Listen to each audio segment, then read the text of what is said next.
How's it going, Kevin? Good. How are you doing? Good. Hey, everybody out there. My name's Ed Madison, and with me on this Ed Madison podcast project number 13, I have Kevin McMaster. Say hello, Kevin. Hello, Kevin. So we, if you don't recognize the setting, this is another hotel recording. I'm meeting Kevin at a Holiday Inn Express in the great state of North Dakota in a town called Fargo. I love the way he says it. So I'm up here for work, and Kevin and me have known each other for a long time, coworkers in the past, and he's graciously decided to step in and chat with me a little bit while I'm in town. And I haven't got to see him for a while, so it's cool to catch up with him in person the other day, and now he's stuck doing this podcast with me. How about this? While I'm gonna get the scotch ready. I've got some Glenlivet 12 that I tapped open last night after I bought it. What was that place called again? Happy's or Harry's? Happy Harry's. Happy Harry's. I was close. So this monster liquor store up here that puts like any Hy-Vee liquor department to shame. And it does. You know, you remember the Hy-Vees and stuff like that? Yeah, absolutely. Not the liquor stores though, right? Not those. Well, I bought beer every once in a while. Sure. Yeah. Okay. I mean, the selection at this place, Happy Harry's, right? Mm-hmm. It's got like everything. I wish I had extra money that I could be like, because I collect scotches, right? I collect these scotches. I like to have a surplus in case for some reason, I get laid off, which let's be real. McDonald's is tough. McDonald's, it's a tough one. It is, and he knows all about that Mickey D's lifestyle. So. Anyway, so while I get this open, like I've done in the past recently, if you just want to say, a little bit about yourself, and then we'll get to it. Can I also scoop your ice? Are you comfortable with that? Yes, that's fine. All right, go for it. Well, first of all, I'm really excited, Ed, that you invited me to the podcast, and this is going to be your first senior citizen podcast, which I think is pretty special. Most of the people that I've seen have been in their 30s, probably. Sure. Now you got a guy in his, let's go with 80s. 80s. I think I'm gonna call bullshit on that one, but go ahead, keep going. And I'm glad that you got to come to the great state of North Dakota. It's a beautiful place. It's unfortunately you came here on November, and you never know what the weather's going to be like in November. And we got a little bit of snow, and temperatures are dropping as we speak. I think by the weekend we're going to be in single digits in early November. So that's the way it goes here. And I'll probably have to put on long pants by December, I bet. Yeah, and so basically Kevin, he likes to stay cool, and literally and figuratively, I guess, but he's wearing shorts, which is, I expected that. And when I saw you the other day when you walked in with shorts to say hello to us, and I don't know if you remember me telling you this, I'm like, did you just get done snow blowing your driveway or something? Because that's typically how you do it, isn't it? Yeah. The neighbors, I mean, if you're ever out there and you're like snow blowing, and he's got a sweet snowblower set up, if I remember correctly, with like the shield and, the whole thing, do the neighbors look at you like, oh, he's out in shorts again in the middle of winter?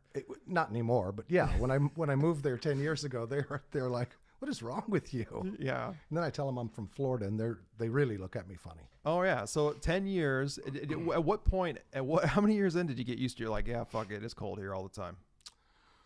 Well, this is the second time I've lived in North Dakota. I lived here in years and years and years ago. So I don't know. I don't like heat. So this works for me much better. So difference between here and Florida, what is it in Florida right now? I mean, we could ask Google, but it's probably in the mid 80s, and the humidity is 100%. And I've often said and I'm from Orlando, the Orlando Chamber of Commerce would not hire me, because I tell people, look, three things. If you like sweating like a pig, really enjoy violent crime, especially to children, and gridlock, Orlando's your place. Yeah. Not a fan. Not a fan, not No. so much. If I were the king, Yes. I would hack Florida off, let it sink. The problem there is we would lose a few of our elderly relatives, but Yes. let's face it, I'm helping them along. That's why they moved there. That's why they call Florida God's waiting room. Yeah, I mean, I have heard that before too. And when you said saw off Florida, it reminds me of, oh, and by the way, toast too. Thanks for being Cheers. on. Yep. Reminds me of a Bugs Bunny gif that I've seen from an old cartoon where he's like sawing off the state of Florida. Good idea. I don't know if you've seen that before, Bugs Bunny. I haven't, but it's brilliant. It's out there. It's easy to find. So Florida, and you basically came back to Fargo twice because you went back to Florida, like back and forth. Is that what it was, or was there another state you went to? Nope, I've lived in Florida and I've lived in North Dakota. Okay. Only two. Well, I had a residence in Pleasant Hill, Iowa. Oh yeah. Yep. Yes, which I remember. Yes, that. So and there is a location there that I have to visit for one of my other coworkers, Walt, who may be watching this too. But yeah, Deary. Yep. Right up the street. So before we catch up then to the recent, so you're in Fargo again. I'm curious, and I know we've talked about some of this stuff before, but I find it really cool and fun to talk about. So you're from Florida. Tell me about yourself growing up, because I know you've been into. How long have you been into automobiles in general? I know BMW is a big brand for you, right? Yep. And now, did that start at a really young age when you were a teenager? Help me out a little bit with that. Yes. Oh yeah, really young age.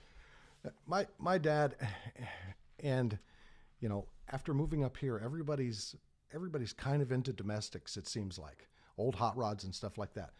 My dad always had oddball cars, Renaults, Volkswagens, stuff like that. He had a Corvair, which I don't really consider a domestic car, although it obviously was. Right. So I've always liked goofy, odd Euro cars mainly. Sure. And like goofy, like BMW Z series cars. BMW 2002, which in my opinion is the grandfather of the sports sedan. It had a small little engine, but it handled unbelievably well. A really good handling car. It and Porsche 356 were probably my favorite two cars back in the day. Neither of them had any power, but both of them would run circles around a Chevelle or a Camaro or a Mustang if there were some turns. Sure. Because they handled well. 956, right? 356. 356. Okay. So I remember you talking about that before now, because I remember traveling before and seeing random ones, and I think about you. I felt like I took a picture once sometime down years ago too when I saw one at a random. I don't even think it was a dealership. I feel like it was at a gas station somewhere. There was one sitting close by.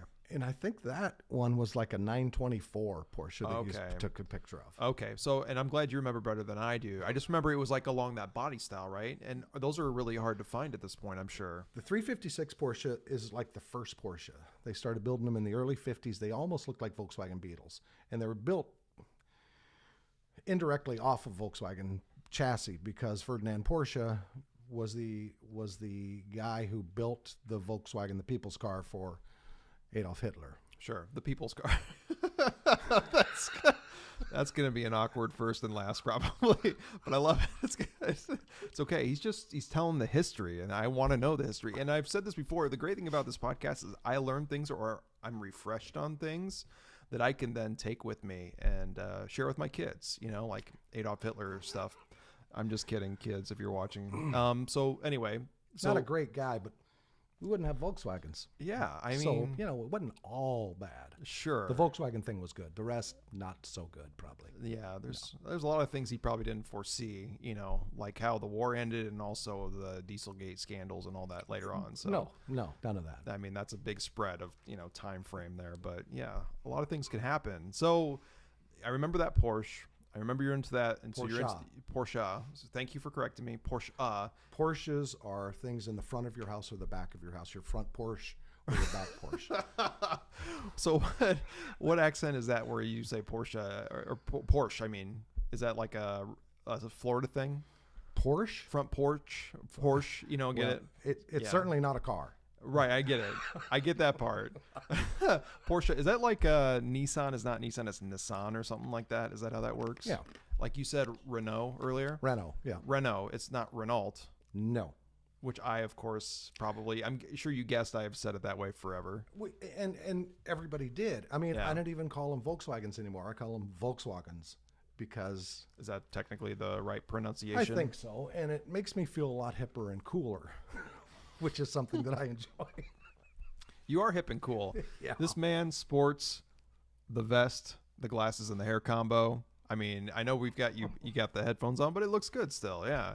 He's got his hair, that's for sure. If I could have hair like that when I'm in, what are you, in your 40s? At least. At least Almost in the twice. 40s. Whatever. Don't listen to him. Okay, so Florida, grew up loving those oddball imports because your dad was into them. And then at what point did you decide that car sales was going to be your thing? So, well, let's back up. Back up. Take me. So my dad was a quintessential rocket scientist. He started working at Cape Kennedy in the mid 50s. Okay. He knew the chimps. What are the chimps? Oh, like that they put on the Yeah, that they put in the rockets before humans. literal chimps. Oh, yeah. Yes. He saw those guys. That's not a band. No, it was later, the late 60s. Oh, okay. No, Anyway. that was the monkeys.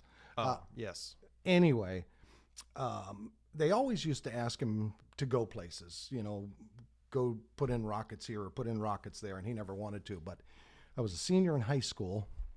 Won't tell you what year because then you'll be able to know Better, that. yeah. You can do the math then. But they asked him to come to North Dakota and put some missiles in the ground and then just off of the Canadian border, all pointing at Russia. There was a Cold War going on back in those days. Anyway, so he said, yeah. So he came up to North Dakota, and it was great because my dad was gone for 3 weeks out of the month. So my brother and I ran like wild dogs. And then he got home for a week, and, trouble for a week's no big deal. So I'm a senior in high school. He comes home probably in March or April and says they want us for another 21 months. We're going to close the house, and everybody's going up there. I didn't have any aspirations to go to school at that time. Sure. So 2 weeks after I graduated from high school in Orlando, Florida, I was in Cavalier, North Dakota, which is about 20 miles from the Canadian border and about 30 miles from the Minnesota border. Okay. And a town of about 1,500 people. But that's where the silo is underground. Further west. Oh, okay. Sure. So I remember just freaking out. It was awful. Just that you had to go to Fargo, right? Cavalier, not even Oh, Fargo. that's- Just tiny, teeny little town. North Dakota, not Yes. Fargo. I'm Yeah. sorry. That's awful that I just, put it all together there. Yeah. Yeah. People do. So, and I'll never forget my dad sitting my brother and I down one day, and he says, okay, in the wintertime, if you go outside, you can die. And we're like, Great. what? Yeah. I mean, let's back up. Flip-flops, short pants, probably not a good. Yeah. Tell us more about this death in the winter thing. Yeah. I ended up really, really loving it here. They left. I stayed. Yeah. I worked at the missile sites for a while until they shut them down. And then, in fact, my dad was gone maybe 6, 7 months, 8 months maybe, and they pulled all the missiles out of the ground and filled the silos with dirt. Oh, they did do that. Yeah. Yeah. So, loved it here. Tried to go to school. That just wasn't happening. Drinking age in Minnesota was 18. I felt like that was a lot more fun than studies. Sure. Yeah. So when I was a kid, I worked as a part-time parts guy at the Honda motorcycle shop down the street from my house. So I saw an ad in the paper for a parts guy at a Volkswagen dealership and Volkswagen Audi in Grand Forks, North Dakota, and I took the job. And I did that for a while, and then they asked me if I wanted to sell cars. And I said, yeah, I want to sell cars. So How old were you again at this point? 20, 20. probably. It's about the time I started in the car business. Should have ate a bullet at that time.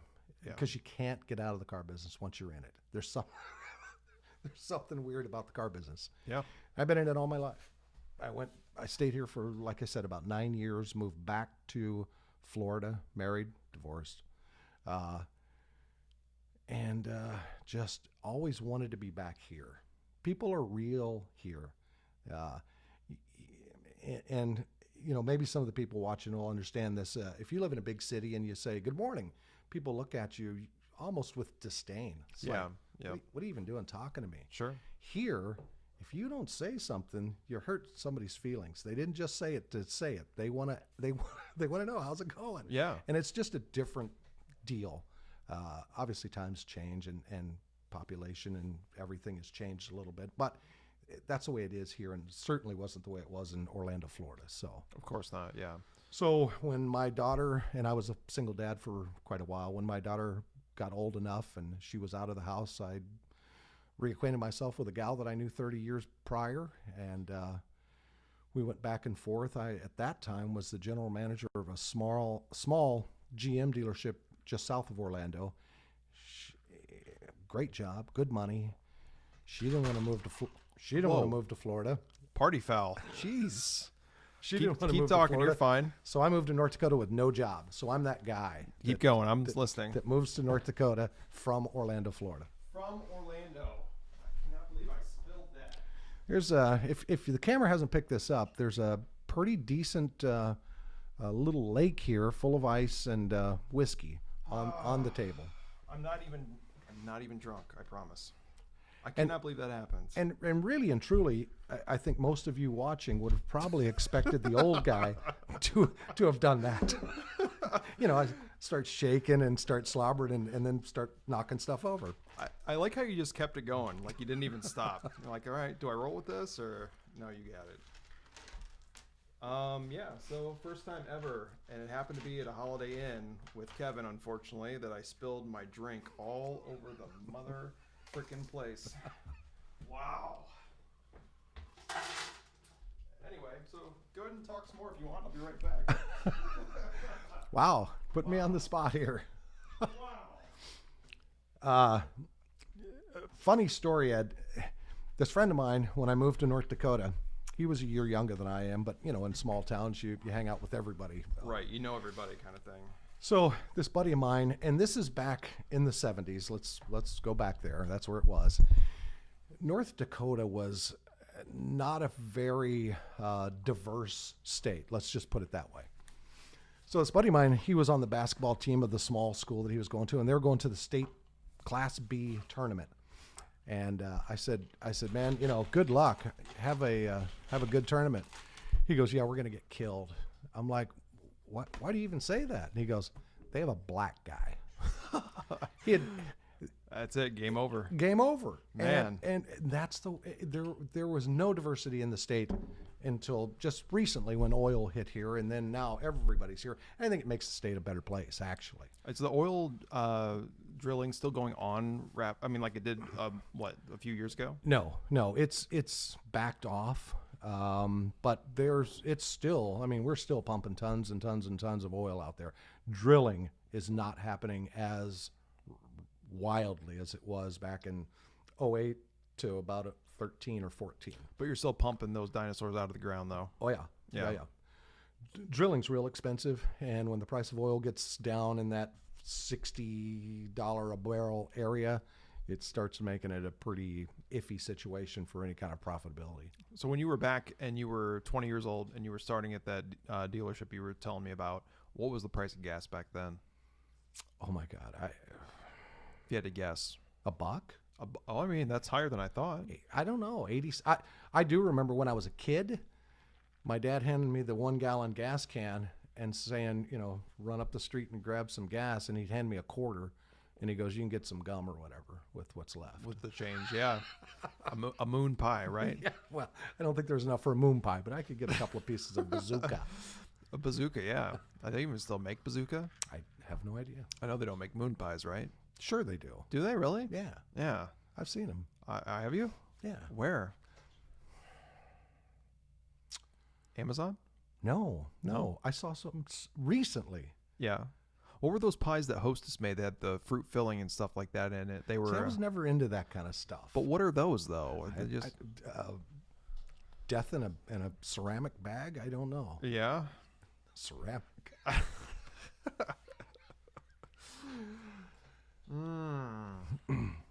Anyway, so now that I've cleaned up my Scotch mess and I've re-poured my drink, and I am not drunk at this point. And how's your Scotch going? Are you doing okay? It's good. It's good? Mm-hmm. All right, good. So we were talking about you were in Florida. You were down there. We still on the first time back, or we're on the second time back now? Okay. Second time back, and then you worked at this dealership. And remind me again what the dealership was down there. And the weirdest combination of any dealership ever. Yeah. It was a Volkswagen, Subaru, BMW, Rolls-Royce. Oh yeah. So Rolls-Royce, you had customers from here to there, and just it was an odd place. And I was a parts guy when I first started working there, and I became a service advisor, and I sold there. So I kind of worked everywhere. at that dealership. It's odd. Let me ask you this, because I know being in Orlando, you're around. What year is this again when you're in Orlando? Selling? Early 80s, 81. That's when you're selling down there? Well, no, I was selling in the later 80s. So I think back to my...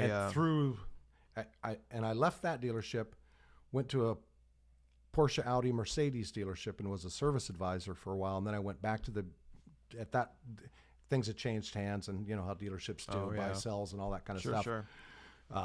This was just a BMW dealership, and I sold BMWs for most of the 90s. Okay. So I guess the question I have for you, because you're in Orlando, and it's around that late 80s, 90s time frame, I think you said you met some famous people down there too? Orlando is interesting because A, there is an NBA team there, but B, a lot of athletes, professional athletes, love Orlando. And look, I probably would have liked Orlando a little bit better if I could have worn short pants and a golf shirt all the time and never worked either. Right, yeah. but you can't, so you sweat. No state taxes in the state of Orlando or state of Florida. Not at all? No state tax. So that makes it a lot more interesting for guys that are making millions of dollars. Yeah. I think I would want to live in a place that didn't take any state taxes either. That makes a lot of sense. So there's, even though I don't know any like celebrities or athletes off the top of my head that still live in Florida, but I know that there's musicians that are in Florida, I'm assuming for partially the same reasons then? Probably. Sure. Probably. You know, if you make some money, you don't want to take it away or tax to death, right? Right. So, and I don't know if this is going to throw out a few names here. I feel like Orlando is home of Trivium and Nonpoint, and I even feel like Mark Tremonti from Alter Bridge and Creed is from that area too. I mean, that's just newer rock stuff that I'm into. I'm sure there's other musicians. Going further back, a band you would probably know. Well, I know you have to know. Yeah. The Allman Brothers are from Daytona Beach. Oh, they are. So, okay. I mean, Macon, Georgia is kind of where a lot of those guys seem to have gone to for whatever reason, but the Allman Brothers started in Daytona. I gotcha. Okay, cool. So I'm sure that's probably why a lot of those guys are down there, because it's warm, and if you're going to have time off, why not just be somewhere nice and where you can wear shorts, right? Exactly. Or you could wear shorts in Fargo too. It's a thing, right? Exactly. It is. For me. Well, that's okay. You do your thing, right? Exactly. And if people ever wonder, you probably tell them I'm from Florida, right? And then they're like, I don't own long pants. It's been a long time, but I still haven't bought a pair of pants. Okay, so name one celebrity you may have sold a vehicle to when you were down there, or athlete or something. Shaquille O'Neal. I thought there was something like that. Was it right? Yeah. Okay, so I was as trendy as one could be in the late 80s and early 90s, so I had a mullet that morphed into a big long ponytail, really. I remember seeing the pictures. So for whatever reason, I was kind of the hip guy that was sort of the guy that the Orlando Magic players gravitated to in those times. So yeah, I sold many Orlando, almost all of them. There was a few that I didn't sell, but there was a lot of them. And kind of a sad thing. I mean, Shaquille O'Neal could buy whatever he wants to buy, and you knew that from the day he really, when he went to college. Everyone knew he was going to make big money. But some of these guys back in, say, let's go 1994, an NBA player's making $2.5 million a year, which is just a boatload of money. But when you're doing the paperwork, you're looking at their debt to income ratio. It's huge. These guys are spending $3 million a year. And it's like, you almost, it used to get so weird for me because it's like, I want to sell a car, obviously, but man, this guy shouldn't be doing this. I mean, it's not like me where I'm still working in my 80s. These guys, their careers are, 8 years and then they're done. Exactly. And they have no discernible skills that I know of that they can go back on. I mean, you talk to most of these guys, their college careers were basketball. It wasn't, engineering, and I also was good at basketball. It wasn't like that. I mean, nothing these guys to fall back on. No, and so you kind of felt bad for these dudes to a degree. I have not seen it, but I've heard about this. Is it like 40 by 40 or something like that, where these athletes and people that basically or maybe rap artist, not just rap artist, any musician. That sounded bad, but you know what I'm talking about. That basically, when it's over, whether you're done producing music, or you don't have a hit album anymore, or you're done with your NBA career or your NFL career, all of a sudden you still got all those bills you're paying on all these different places you got, right? Yeah, or you get divorced right afterwards. That happens a lot too. I wonder why. That sounds, sexist, but and most of these guys, if I could sit them down and talk to them while they're buying these fleets of vehicles, I would suggest a van so they could live down by the river when they're broke. That would be my suggestion. Yeah. Have you seen that show? It's like 40 by 40, or I can't remember what it's called. It's some kind of documentary where they basically show some of these people that are 30 for 30. Is it 30 for 30? Yeah. ESPN show. Yeah, I knew it was something like that, right? Yeah. So I haven't seen it, but I'd like to someday. It's a real deal, and unfortunately, I think there's something breaks down. I mean, these guys should be counseled as soon as they get into the NBA or the NFL or Major League Baseball or whatever. That there should be guys, financial guys, that they are attached to, and these guys take care of them. But again, I look, when you were 20 years old, a lot of people that told you things that sunk right in, and you buckled right down. Did I buckle right down? Yeah. No, and absolutely not. These guys aren't either. Yeah, I'm sure that's what it is. The stakes are higher with them, obviously. And the thing is with Shaquille O'Neal that you've sold a vehicle. Did you remember what you sold him by chance? Oh, 7 Series back in the day. Unfortunately, these guys had a lot of an entourage. So, his mom, his stepdad, they got cars. I mean, people got cars. Right. Yeah, everybody got cars. I guess I was just curious what he bought, but I guess, yeah. I mean, he's doing okay now, even though, I feel like Shaq's one of those guys. He's probably still doing okay. He does real well, and it's because he's a smart guy, super smart guy, I think. And he understood early, I think, that his career would not last forever, and he diversified. I mean, he's been on TV shows, he's had movies, none of them any good. But of course not. Shazam. Yow. Somebody had to bring it up. Yep. Yeah. But the guy is a multimedia kind of a guy. Yeah. Where a lot of those guys didn't. He gets the right endorsements right. Yeah. Like, I think Jordan, you think about him too. He would never be broke, right? Because all the Nike and Hanes, or is it Fruit of the Loom, whatever his brands are. Some underwear. Whatever those commercials are, I think about, Oh, yeah. And I haven't seen commercials for a long time, but I'm just saying I remember those commercials, right? You know who started that? Who? Arnold Palmer. He did? Yeah. And what was his thing?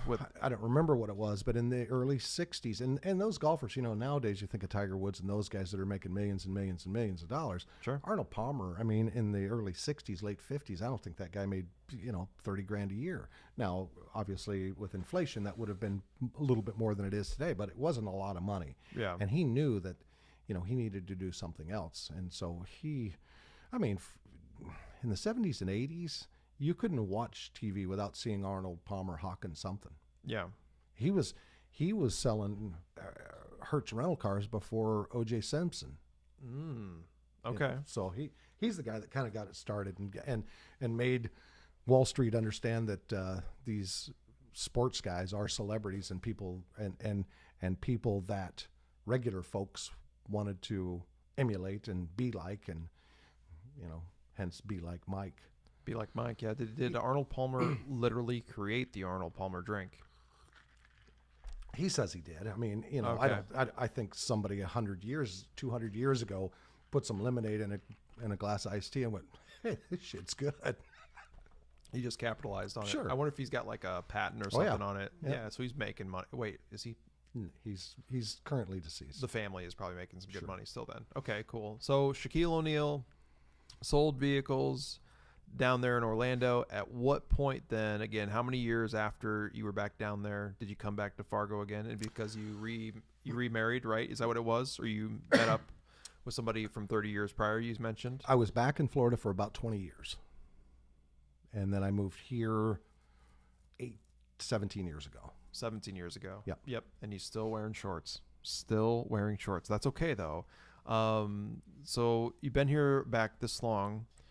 And I guess being back here Did you ever find a time that you wish you were back in Florida again to be with that weather again? You know, that warmer weather, even though you don't like, sweating, obviously. No. Okay. No. Perfect.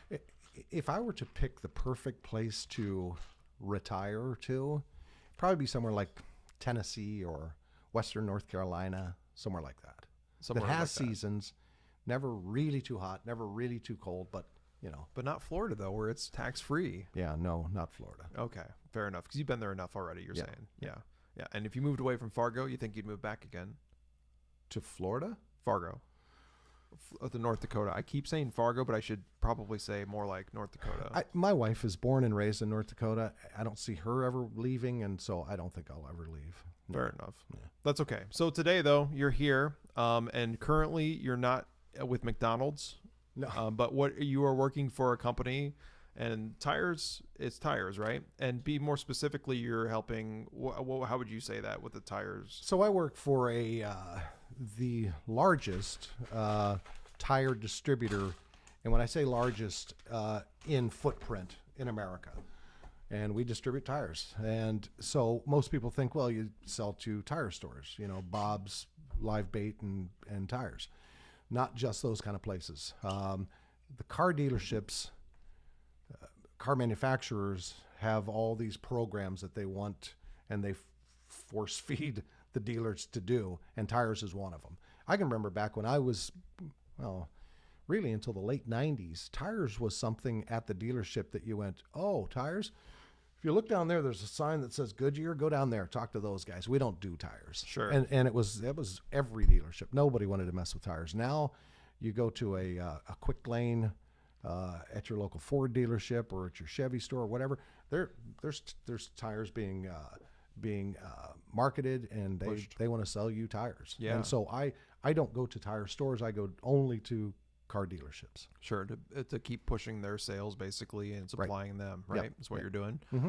And I know recently you said a couple of major brands have dropped out of that. Yep, which has made it really tough. Goodyear and Bridgestone have decided they want to be distributors of themselves. So they went together, and under the Goodyear banner, you would have Kelly and Dunlop, and under the Bridgestone banner, you would have Firestone. So those 5 brands are now starting to be distributed by a company called Tire Hub. And so us being the largest distributor, our Goodyear Bridgestone brands were pulled first. The more regional distributors, and when I say regional, it sounds like small little, these are fairly big companies, say Midwest regionally or Southwest regionally, big companies. They'll have their Goodyear Bridgestone pulled at some point or another sometime next year. Because of this hub. The Tire Hub, yep. The Tire Hub, which is basically these 2 manufacturers saying, hey, we're missing out on a big chunk of money, I'm assuming. Right. When we buy their product to then distribute, we pay that much over what it costs them. If they did the distribution themselves, they could raise that price to where we or the other distributors have the price, and so they could make a lot more money. Yeah. So that's basically all it is then. Yep. Yeah. So and it makes sense with Goodyear, because Goodyear, and you've probably noticed this, I know that you hang out at car dealerships every once in a while, Goodyear brand is actually kind of backing off the OE or original equipment fitments on a lot of manufacturers. Ford, and I'm not talking about just like think of something that doesn't sell a lot of, like a Chevy Spark. So you lose the fitment on a Chevy Spark. What is that? 20,000 units a year? Who cares? Nobody cares. Right. But the Ford F-150 just took their Goodyear original equipment fitment and cut it by over half. What are they putting on instead now? Hankook and Michelin. They're putting those on their full size and some trucks. Pirellis. Pirellis. Yeah, I feel like they've done Pirellis before, right? In the past. They have. Not huge numbers, but they have. Yep. So yeah, that's interesting then. I feel like with Bridgestone, Firestone, what other brands are under Bridgestone, Firestone? Bridgestone is Bridgestone, Firestone, that's it.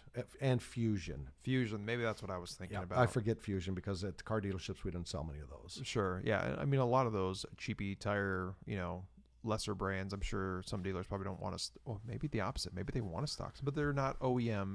They're not TPC spec like in GM's case or anything like that. Right. But the Hankooks and these other brands, these less expensive brands, less expensive, not cheap, right? I'm assuming are showing up a lot more now. And it's taken a while because I think a lot of people, Goodyear's like, are you wearing jeans right now? I am. Are they Levi's? They're not. No, but a lot of times you'd say, yeah, I'm wearing Levi's. I can't afford those. Because it's, well, but I mean, you know what I'm saying. Did you ever drink Coke? Used to. And I don't drink soda much at all anyway, but I don't you know, either. a lot of times you'll say it's a Coke. Well, it's not a Coke. It could be a Pepsi. Or I think it could that's be, more of a Southern thing, though. But what I'm saying is Goodyear's like a brand name that people know. They know it like Levi's. They know it like Coke. It's just a brand name. Sure. And where was I headed there? Now I forgot. We were talking about the lesser brand. No, it's okay. So unfortunately, Goodyear's brand is way bigger than they are. They make 2 or 3 good products, and they make a lot of really poor products. Goodyear. Yeah. Yep. And the Asian brands, which a lot of people don't know about, again, because they're Goodyear, Michelin. Michelin's the Rolls-Royce of tires, and Goodyear's the all-American tire. The Hancooks, the Toyos, the Nittos, the Kumus, the Falcons. These kind of tires are tires that a lot of Americans are just now starting to realize these are good products. Yeah. It's like you were in the car business for quite a while, right?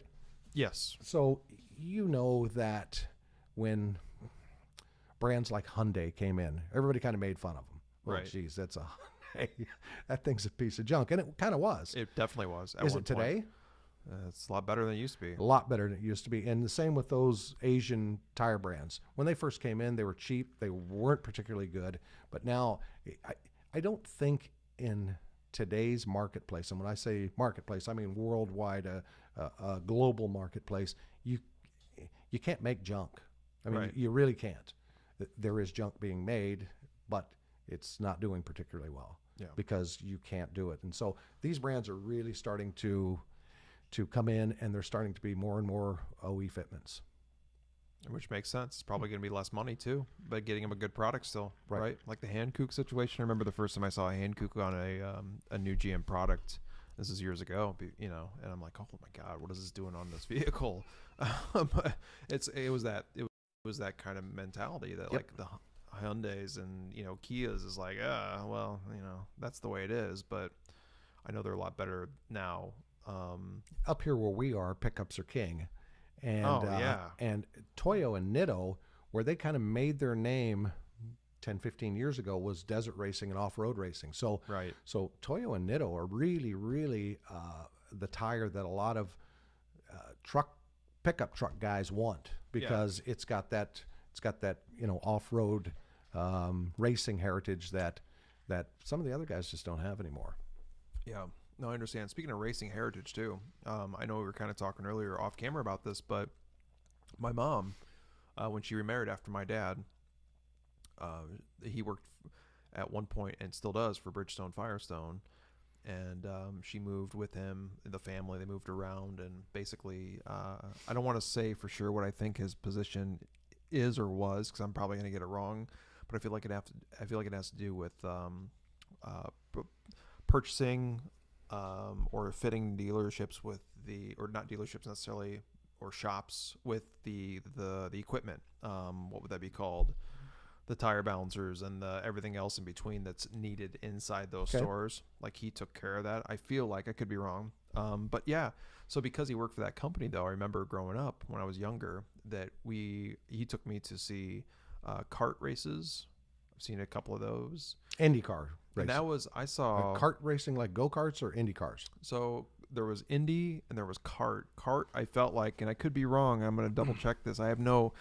Here at the hotel, I don't have like my computer to double check this stuff, but I feel like kart was a slimmed down version of Indy. Okay, so in the early 1990s,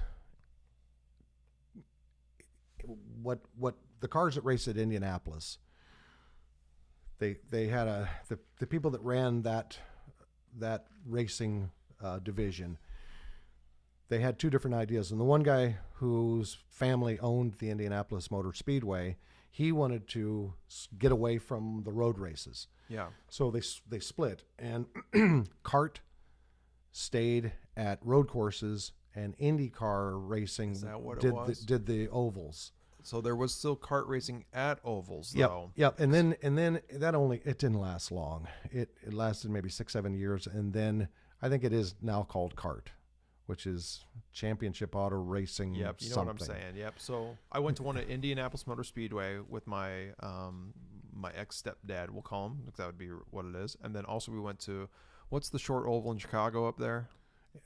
I know the one you're talking about, and I don't know the name of it. I think it's Chicago Motor Speedway, I think. Then maybe the one. Yeah. So, I mean, I remember going with him to that, and we had, like, you know, the suites, because he worked for the company, so we'd be in the suite. Oh, you're not talking about candy bars. You're talking about a place where people hung out. Yeah. You know, they hung out, and it was behind glass, and we got a good view of the whole track. It was pretty cool, and that's because Firestone, I believe, at the time, was the brand that supplied.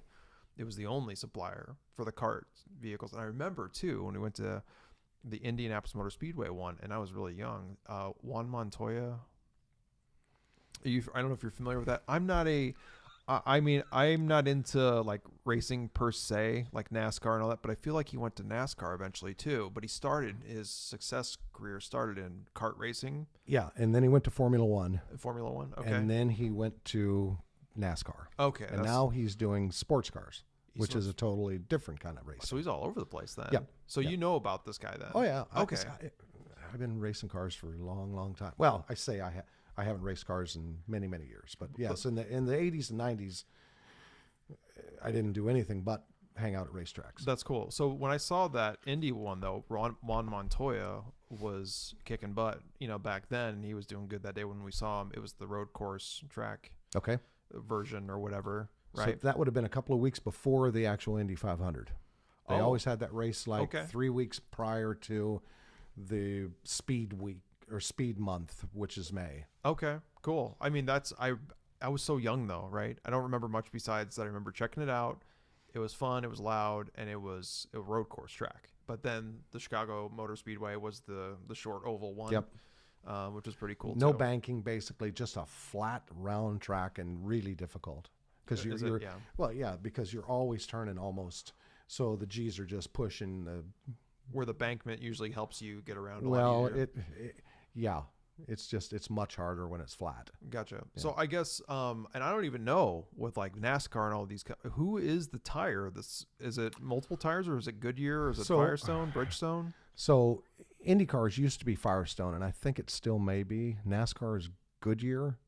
Formula One is Pirelli. And then there's series that are like Continental has a series in its sports car racing. And Michelin does a lot in sports car racing too. And then, like I was saying, Nitto and Toyo and BF Goodrich, they have a tendency to hang out in the desert. Off-roading. I know BF Goodrich especially, you know, I believe that for sure. I mean, I believe all of it, but I know like I bought BFG tires for like trucks and Jeeps I've had in the past. So KO2s. Yep, TAKOs. Yep, exactly, and they're awesome. I wish they make a 20 that would fit my truck. Mm-hmm. I'm seriously thinking about getting them next for my very truck. expensive tires. I know they are, but not like I'm gonna. You know what? I will say the Goodyears, the TPC spec Goodyear Wrangler. God, I want to say Trail something. Nope, I want to say Wrangler AP or AT or something like that, the 20-inch one. I feel like it wasn't too bad for 4 of them, like $700 some. Yeah, it's an okay tire. It's an okay tire. Yeah. It lasts long enough, and I make them last as long as I can too, because I got that McDonald's money, so I got to stretch that out. You know? I hear you. Yeah. So yeah. Anyway, so I've had some experience in the Bridgestone Firestone world because of my ex-stepdad, who was pretty cool, and it was just cool to hear about the things. And I wish I could remember. I feel like he was in charge of purchasing, and it had to do with the equipment that's at the Bridgestone stores. So he must have worked with the Firestone franchises. Would have been my guess. I feel like that's part of it. Yeah. I can't remember exactly how that went, but it's funny. Do you remember in Muscatine, Iowa, where Krieger's and all that? Yep. So Bandag was, which was a retread company. Yep. For semis, that Bridgestone Firestone bought that company. Correct. Yep. I didn't know if you knew that or not. Yep. So, and I don't know. I would assume they're still doing retreads because I feel like that's a huge business for semis. Oh yeah. Right. And do you do anything with that, or is it strictly? No. Okay. No, I just do light trucks and passenger tires. And that's a whole nother, I'm sure, like position, I'm sure, with you guys. Yeah. A full-time job, and it's Hey, there's its own, ag tires. There's all kinds of tires. Oh yeah. So you know those Excuse fun things that I always liked, those earth movers or the massive dump trucks and rock quarries. What do those use? Do you remember what brand or those massive? I have no tires? idea. When I used to be on the road for my old job, I used to go up into northeastern Minnesota, and they call it the Iron Range, and they've got tons and tons of those giant dump trucks that. Yeah. I mean, you're standing there. You're what, 6'2", something like that. Yep. You wouldn't even come up a third of the way on the tires. Yeah. I mean, they're just monsters. Oh yeah. I mean, you can go, and I've done it before, go and hang out and look over a railing and watch them moving iron ore around or whatever they're doing. And it's like, they look like little Tonka cars, the trucks that we used to play with when we were kids. That deep and in they're there, yeah. just massive. And then you realize, well, wait a second, that thing's, a quarter mile away, and it still looks really large. Yeah, it's because and then you see some knucklehead pull in his pickup to stop the guy or something. It's like holy cow, yeah. Yeah. And that's the only place that they use those, is in those kind of mining operations. I thought it was kind of cool. I'll have to look that up, because at one point I was checking that out, because there's some really cool and unique facts on the cost of those, how they transport those tires, how they replace the tires. It's a whole, operation just to get it done, right? I can remember one of the first times I went up there, going from this road from Hibbing, Minnesota to Virginia, Minnesota, which is right in the middle of the Iron Range. And I saw this giant building with these giant doors, which reminded me of the building my dad used to work in, the vertical assembly building, when he built rockets. Yeah. And it's like, why do they need a building that freaking large? Yeah. And then I realized, one day I drove back past there and saw one of those giant trucks sitting there, and it had to be that big to get it in the door. Yeah. And have a building where you could work on it. No kidding, right? Yeah. You don't just, you're not going to do that in the parking lot. Yeah. So ag, heavy machinery, the tires are, even like airplanes. We don't mess with that stuff. We don't mess with that stuff. Yeah. Trailer I'm just tires. trying to think of, I'm actually when I get back this Friday, so that's tomorrow actually, I actually have a podcast with another friend of mine who's a pilot.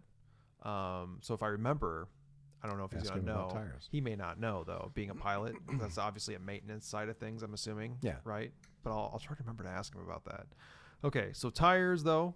Currently working with tires and basically working with new car dealerships to supply them with the tires they need to sell, because things aren't the way they used to be, where they'd send you up the road to the Goodyear store. Nope. Because that's a big money thing, right? Well, and think about it. If you had a car and, you're getting close to being out of warranty, and you go to Bob's Live Bait and Tires, well, Bob just doesn't do live bait and tires. He also does brakes, he does exhausts, he does water pumps, he does suspension. And Bob's a nice guy, because he's got this little building, and he's real friendly, and his wife works in there, and not like the folks down the street at the big bad car dealership. Those guys don't care about you at all.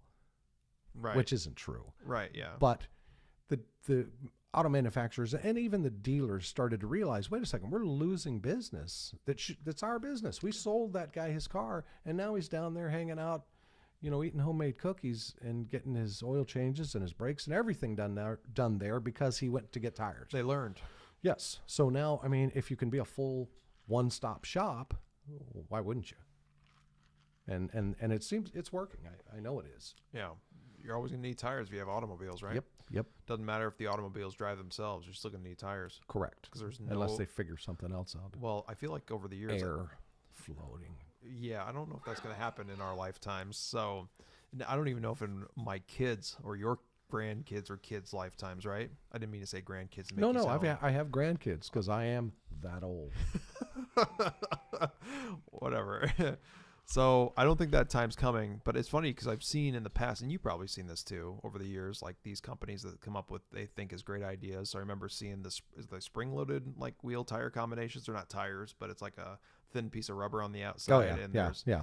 Any of that shit gonna work out? No. Hell no, it's not gonna work out. Not until we change how we build our roads. Exactly, that too. And the cost, I'm sure, is astronomical and something like that.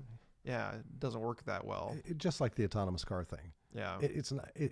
That's going to be a long, long, long way away. I understand in large metropolitan areas, but out here where I live, where you live in Iowa, gravel roads, weather like we had here and like you're going to have at some point or another this winter.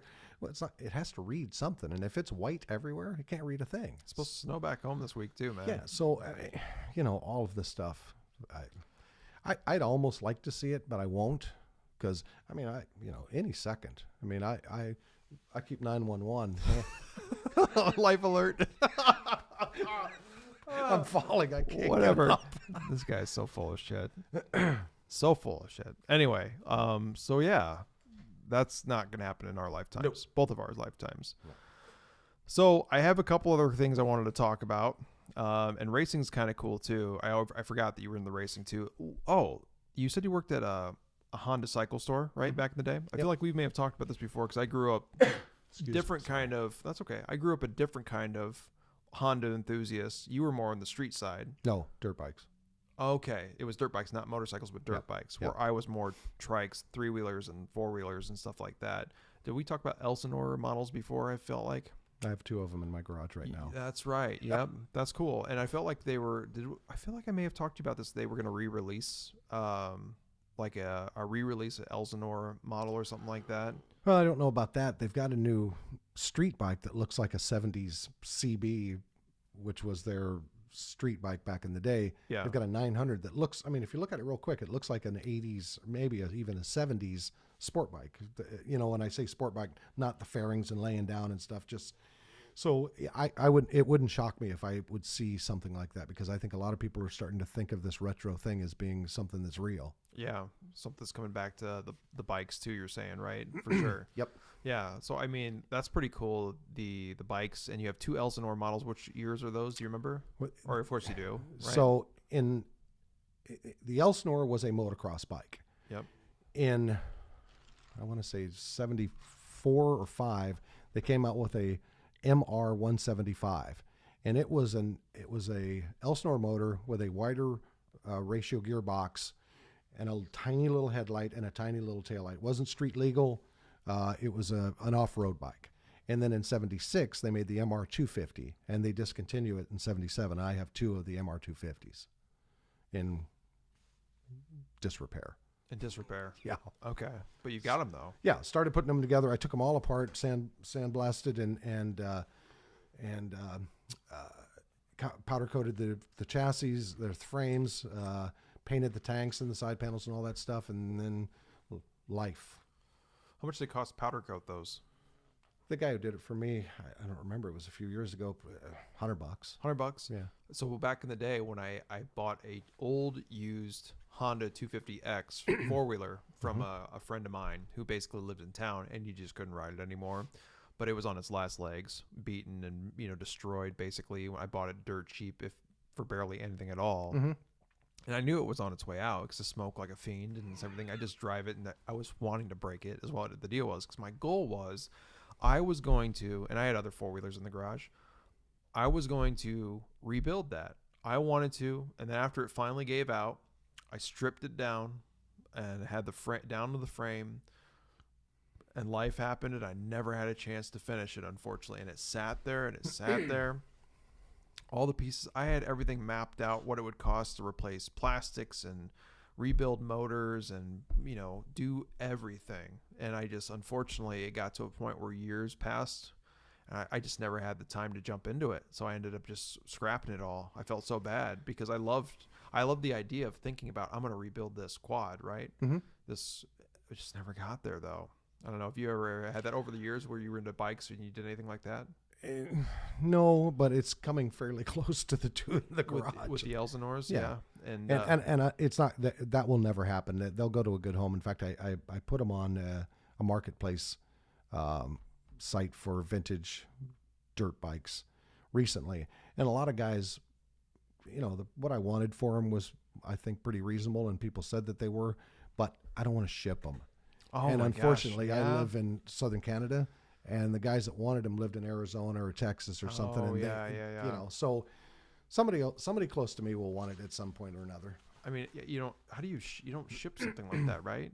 Well, I guess, if you've ever seen motorcycles come to the dealership, they're in a big wooden crate. Yeah, crates. Yeah. I guess a guy would have to just crate stuff up, which I don't know how to do that, and I don't want to do that. Yeah, because I'm sure that'd be a little bit more costly than shipping a package to somebody, Yeah. a small package to somebody. Yeah, I don't think Amazon's going to pick that crate up. There is no Prime 2-day shipping for free on No. that one, No. for sure. No. Yeah, okay, cool. So you may end up, are you going to get another one then? I mean, another bike? Yeah, I am. I'm looking right now. I'm really looking hard at middle 80s R75, R90 BMW street bikes. Oh, okay. The old, real kind of traditional looking BMW road bikes. I wish I had a computer here so we can look up the pictures stuff because I really want to see what that looks like. So I'll have to check it out later when we're done. You have to remind me or I'll try to remember to look it up. So when I was a kid working at the Honda motorcycle shop down the street from my house. In fact, this is kind of a funny story if you got a second. Yeah, of course I got a second. That's why we're here. So me and a buddy of mine who lived down the street, we're both within a month of each other's age. And this Honda motorcycle, we lived in a neighborhood, but there was a little kind of a business district right down at the end of the street. This Honda motorcycle place moves in when I'm about 9, I think. Yeah. I mean, any spare second that we have, we're at the motorcycle shop, underfoot, bothering people, just hanging out, being knuckleheads. An enthusiast. Yeah. Yeah. Well, being a pain in the ass, really. Sure. You're 9 years old. Right. Yeah. So my buddy Mike and I were at the Honda store one Saturday morning. Edsel Jowers is the owner of the Honda motorcycle shop. Edsel calls us in his office, and he goes, okay, look. And we're not quite 11 at this time. He says, look, he goes, you guys are a pain in the ass. You're underfoot. You knock stuff down. You bug people. You guys are, you're troublemakers and problems here at the dealership. I've got 2 jobs. One in the parts department, one in the service department. Pays $10 a week after school and all day Saturday. Yeah. Or you never come on this property again. We're like, are you effing kidding me? You wanted to work there? Hell yeah. $10. They're going to give us $10 and we get to hang out. I mean, we were doing it for years, At a your couple favorite of years, place too. for free. Yeah. So we flipped a coin right then and there. I got parts. My buddy Mike got service, and I worked there for most of my high school years. You know, I mean, through middle school and high school. Yeah. When I didn't, I wasn't much of an athlete, but I swam when I was a kid. So if I didn't have swimming practice or something, I was at the Honda motorcycle shop, race motocross and stuff. It was cool. That's awesome. I think about it now, and I was that kid because everybody and you have to understand, this is the 70s. Everybody smoked cigarettes. So I started smoking cigarettes because everybody else did.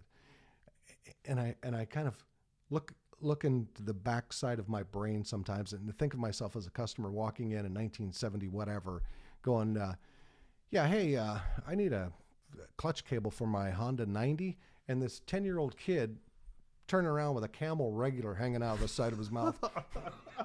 Yes, sir, I'll get that for you. It's like, oh my God. Yeah.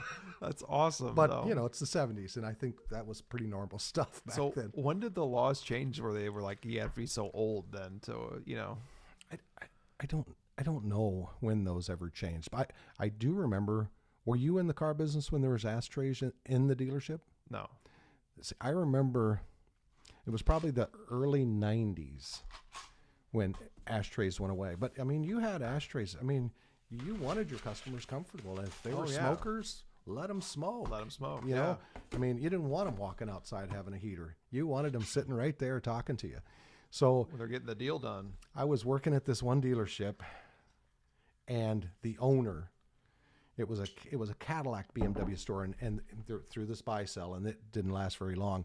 But I remember sitting there talking to these customers about a new BMW, and all of a sudden, and I knew, and I'm not going to say the name, but I knew Mr. Blank was there. Yeah. And Mr. Blank smoked a cigar, and he didn't care. And this is when people weren't smoking inside anymore. And my customers are sitting there going, and I'm like, son of They go, and the woman says, I smell a cigar.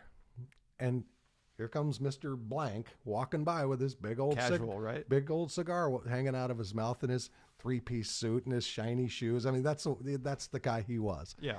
And she goes, excuse me, sir. She goes, you're smoking inside. And he goes, yeah, I own the place. And turned around and walked away. And I'm trying to get the situation under control. needless to say, I did not sell those folks a car. Oh. They left right away. It's not like it was your fault or No, anything. but Yeah, still. That's hilarious, though. It wasn't at that moment. But yeah, looking back on it, it was a hoot. Basically, you know, you can't fault him if he did own the place, right? Exactly. Yeah. I'm glad he wasn't a nudist or something. You know, that would have been, I think, a bigger problem. But just a cigar smoker. Well, what year was it that, and I don't know if you remember this for any state or if it was a national thing, when could you not smoke in bars anymore or buildings anymore? Look, it changes because I can remember 2010, my last job. I was down working in the Chicagoland area, and part of what I had to do was in Illinois or in Indiana. And I remember walking into a restaurant in Indiana, and the gal saying, "You want the smoking section or not?" And I went, "Wait, what? Really? What year is this?" You said Indiana, right? Indiana. And I couldn't believe it in 2010 for sure. And it's like, seriously?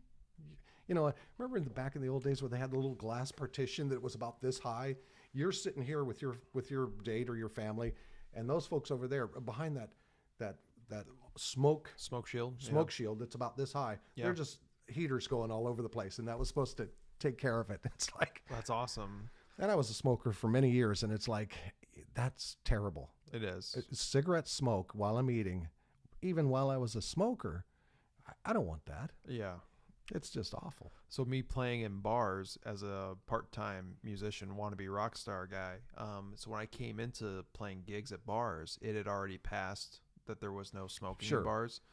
There is one bar though that I visit, and a few of you that are watching, I know that are watching, know this, is that one in Wilton, Iowa. Basically, he found a way, or I shouldn't give much away. So basically, he has two parts of his bar. He's got two addresses. He's got, it would be, I'm going to guess, the 311, and he's got the building next door, and they are connected by double doors in the middle. Mm-hmm. So he technically has it set up then because the second building, not the bar portion, it doesn't serve alcohol. So because of that, you can smoke in there. So it's the only bar, and it's, maybe we'll talk more off camera about this. Not that it's that bad of a deal, but I just feel uncomfortable talking more about it, is that, so now when he has folks there, and it's not his bar, it's technically not even his building, or, you know, people can go smoke inside, climate controlled, all year round, and that's where his bands play.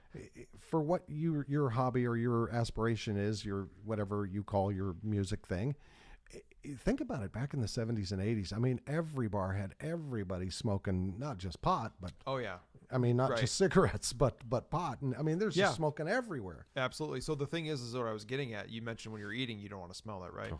The interesting thing is, for me, I'm so used to not smelling smoke on my clothes and my band gear when I leave. And then I get home. Place you do. Yeah, and it's like I get home and I'm like, man, it's like overwhelming because I don't smoke I don't smoke cigars in the house or anything. Right. And then I open up my guitar case to put my guitar away. I'm like, oh my god, huge, right? And it's awful. It is awful, but I kind of do it to myself because I smoke cigars when I'm there anyway. It's the only place that I can play guitar and smoke a cigar at the same time if I wanted to, which is kind of cool because I'm a cigar guy. So, yeah. So it's just funny to think that, back in the day, you could just do that, like you said. Restaurants and bars and I want to say that was businesses. in the early 2000s, like 2005 or 6. Do you remember being on an airplane where you could smoke? Oh, yeah. And I feel like they've gotten rid of most of those Well, you can't do it at all. seats. No. I meant like the seats that have the ashtrays. That little tiny ashtray? Yeah, right? I feel like I randomly run into from some sub-Delta owned airline when I go from Quad Cities to like Minneapolis or Detroit, where like Gus Airways or whatever. Whatever it is. And basically, so that plane's tired. Yeah, it's tired, and it's got the ashtrays still, and I'm like, oh my god. But there's a reason why it's cheaper too. Thanks, Delta. I appreciate the Sky Miles. Speaking of So you travel a lot, and you have in the past, obviously with McDonald's in the past, like I work for now, but also with the tire situation. Do you still have a lot of overnight stays? Do you stay? I do. You do. So Yep. I mean, you're still building up your points and stuff. Oh, yeah. So that's good. And then I never have many though. My daughter's always wanting to go somewhere or something. I have a daughter who lives in North Carolina, and then a stepdaughter that lives here. But my daughter in North Carolina, I throw her points all the time. So that's cool. That's nice of you. And are you IHG as well? Yep. Yep. So IHG meaning Holiday Inn brands. So got Holiday Inn, Staybridge, Candlewood, right? What else is it? A couple other newer ones they recently acquired, I feel like. So the thing is that lately I've realized I've got all these points that I need to be using. So I've got almost 200,000 IHG points. The thing is, in the past, him and another coworker always used to give me shit because they'd be like, "Oh, you actually staying in a hotel?" I'm like, "I stay in more hotels than you think I stay in." And I realized he didn't actually. I realized recently, I'm like, "Holy cow, my IHG total is." So you don't use them at all? I am now. Oh yeah, you have to. I'm going to start using them once a month now. Me and my girlfriend, we're gonna take a trip next month. Sounds lame. To Des Moines. No, really. No, really. Where you? Fargo. No, I'm just kidding. Des Moines. Whoa. Oh, shoot, man. I mean, is there something to do up here? There's lots of stuff. You ever curled? Yeah, Curling season starting right away. I'm not much of a curler. There's things to do in Fargo, but I'm just basically what we were looking to do is just, I need to take advantage of those points because I've got them. Take just like a overnight getaway, within. And Des Moines was the choice. Well, keep it within 3 hours. So you're not sure about this girl. If she's watching, just disregard that comment, okay? We went to Dubuque a month or two ago. A little bit. It's okay. She's used to that too. So, but yeah, I'm gonna start using those IHG points. But that's cool. You can use them. Your daughter can use them. Oh yeah, I set up the trips, and then I usually just call and say, hey, you just got a reservation for Kevin McMaster. My daughter is going to be using those. And they're totally cool with that. Okay, we'll write her name down. That's awesome. Yeah, it's great. Cool. That way she can take advantage of that. She has a stepdaughter, and they have to go from where she lives in North Carolina to the panhandle of Florida 4 times a year to drop her off and do that thing in the Christmas time and in the summer. So, I mean, they don't have any money. It's a tough deal for them. So it's nice to let them, sleep in a hotel and hang out. You give them at least a Holiday Inn Express, Holiday Inn, or they go. Yeah. I can't remember. There's another brand. When I was looking at the, believe it or not, in Des Moines, they even have one of these out there too. It's one of their newer, more not hipster, but like fancier brands. It used like 30,000 points for one night. It was crazy. Is that what you're doing? No, I'm doing Staybridge in Des Moines. We're hitting that up next month. Okay, so you're totally not sure about this gal. This one has a roller ice rink, I think, out front or something like Ooh. that. Yeah, it's the nice one downtown where all the bars and businesses are down there, and for the restaurant we're gonna eat at, which she doesn't know where we're going yet. That hamburger place is not the hamburger place. Which hamburger place are you talking about? The hamburger place that makes all the weird hamburgers. Oh, you mean Zombie Burger? Yes, definitely not Zombie Burger. We're not going there. It's a great place. I've been there, but we're not going there. I'd rather take her to Jethro's. Also a good place. Barbecue. Yeah, real good place. Close to old Pleasant Hill. Altoona. Right out there in Altoona. Yeah, I ate there recently, so I went and saw, and getting into music a little bit, I saw a band called Machine Head, which is a newer 90s and newer metal kind of band. They've been I have that album.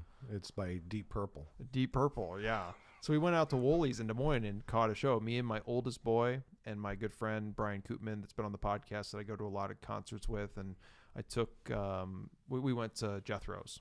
Cool. So that's a good place. Yeah, Altoona one. So was the show at the Woolies is down there, kind of like downtown. I can't remember where.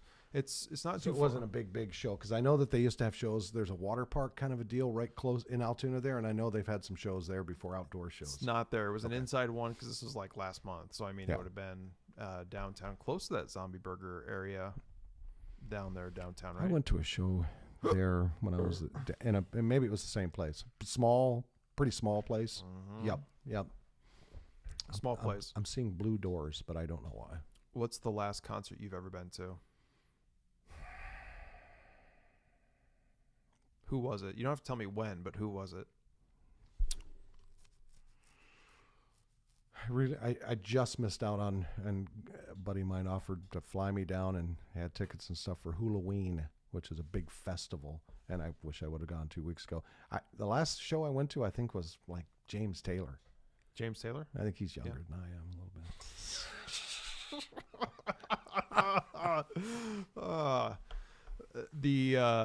We've talked about music many times, and Kevin's taste in music is very wider and more generational than mine. Is that the best way to put it? Generational? I don't know about that, because there's a lot of new bands that I like. Give me one new band you like. Turquoise. Don't know. Give me another new band you like. String Cheese Incident. I've heard of them before. Yep. That's an extremely good band, I think. And they can do anything. In fact, my friend I was telling you about that went to this festival, all 3 nights they played. One of the only bands that played all 3 nights, or it actually was a 4-night deal, but all 3 of those 4 nights they played, and he said it was like a totally different show, totally different vibe.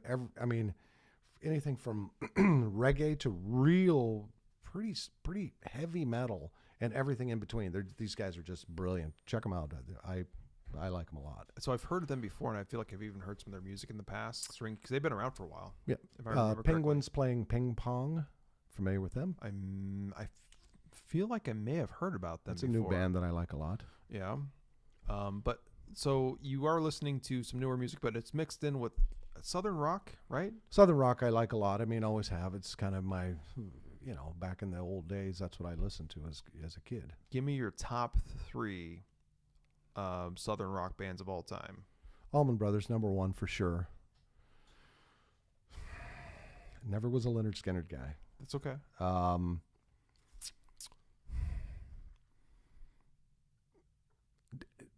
Derek Trucks. Yep. Him and his wife. Trucks Tedeschi now. Yeah, with he's pretty good finger. He's probably one of the best slide guitarists ever, I think. And he started young too, didn't he? With them. Yeah. Well, I remember him on TV shows like on Johnny Carson. In Johnny Carson's last years as like a 10-year-old boy playing because his uncle was the drummer for the Allman Brothers. Mm-hmm. His uncle was. Butch he Trucks. was. Yeah. And I don't know. I mean, there's a bunch of Marshall Tucker. Stuff like that. Yep. Which almost gets into kind of country Southern rock. Sure. And that stuff kind of blurs. So what do you think about Chris Stapleton? Do you know who he is? Yep. Not trendy. It's not music I like. Brilliant songwriter. Maybe, I guess. I don't know. Yeah, I'm just curious. I have honestly, there's a couple of songs that are pretty decent by him, but the Strawberry Wine one or whatever, Tennessee Whiskey Strawberry Wine, I feel like that's a cover of another song or something like that, isn't it? Or is that his song? No, that's not his song. Yeah, I feel like he did a song with Justin Timberlake too called Say Something, which is okay, but I feel like I still can't jive with the country side of music very well. Well, I can't at all. And I can't either. I'm really more into instrumental music. And I started out when I was in high school, I listened to a lot of jazz. And in those days, we called it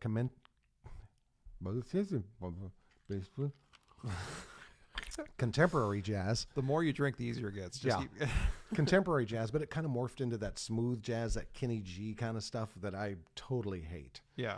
But then I started listening to a lot of jazz fusion, like just post-bop. It's hard to describe. A lot more electric, a lot more free-flowing. And there's some Asian bands that I like, Japanese bands that I like a lot that do kind of fusion music. Mahavishnu Orchestra, a guy named John McLaughlin, who used to play a double-necked 12-string. And this guy's probably the best guitarist in the world. Jeff Beck, that kind of stuff. Oh, yeah. Instrumental music, I really sure. like. If I'm listening to a song and I hear a drum box, it's almost impossible for my finger to hit the button fast enough to turn that shit off. It pisses me off. Yeah. I mean, I like music because I want to see some guy sweating, strumming, blowing, banging, smacking keys. I don't A true want musician. I don't want some guy sitting over there in a computer making noise. I don't either. I want that guy to be beaten I want really it too. badly. And I'm not a violent man, but those computer guys that make sounds and Yeah. music, I think they all should be taken somewhere and just punched. So I'm going to tell you this. I agree with what you're saying. And Good I think quick junk kick. And I think I know the type of music that you're talking about too. For me, it's hypocritical for me to completely agree with you, even though I know what you're talking about. You're talking about newer music, pop music, possibly. It started in the early 80s, and people started doing drum beats and started doing. Look, I don't have a problem. There's a drummer called named Billy Cobham that electrified his drums back in the early 70s and did some really cool things. I don't have a problem with that because Billy's still hitting. He's still banging. He's manipulating the sound using electronics, and I don't have a problem with that. Sure, yeah. I mean, synthesizers and all that kind of stuff. I don't have a problem with those guys because They're doing something there. they're doing something. Physically. But this guy that's just on a computer, just working with algorithms, Sure. you know, a couple of good junk kicks, like I said, and that guy should be laid out. Couple of good ones. That's all it takes. One good one is really all it takes. I think two, just to make sure. I want the eyes to bulge. I feel like the hypocritical side of me when I agree with you, but at the same time, like Nine Inch Nails is a huge inspiration, and I'm a Trent Reznor fan through and through. But a lot of his things that he's done he does it all. You know what I'm saying? It's all like he's like I don't want to say pioneer, obviously, but he's definitely a leader in that 90s, 2000s. I sit and I create this music, and then I have a touring band help me make it happen. You know what I'm saying? Mm-hmm. On a lot of that stuff. He plays an instrument. He does multiple instruments, right? And that's not a problem. I mean, there was a guy named in the 70s, Michael Oldfield, who he did his whole album himself. Yeah. And some of it was electronics, but he played instruments and put it all together. Yeah. I don't have a problem with that. Sure. Just like you'll hear vocals and you're like, so that guy's harmonizing with himself. That's impossible, right? Well, that's impossible, right? Yes. But I mean that's okay because he sang that part and he sang that part, tracking them all, and he put it together. I'm good with that kind of shit. I'm okay with that too, and that's what I'm trying to say. It's kind of hypocritical for me to agree with you, but I know the type of music you're talking about, though. And for me, the only person that I really support that does their own kind of beats and music behind a computer screen, it'd be Trent Reznor. But a lot of that shit, though, is real. He's a real musician. Yeah, and I got no problem with another guy that is from my generation, but still putting out albums, a guy named Todd Rundgren. Todd does a lot of albums by himself, and a lot of it is electronics. Like, give me an example of something he's worked with or done, so I can kind of relate. For later, I'll look it up. The old stuff would be, my mind just stopped for a second. Can We Still Be Friends? Hello, It's Me. Those are 70s songs that were fairly popular songs, and he's made albums over and over and over.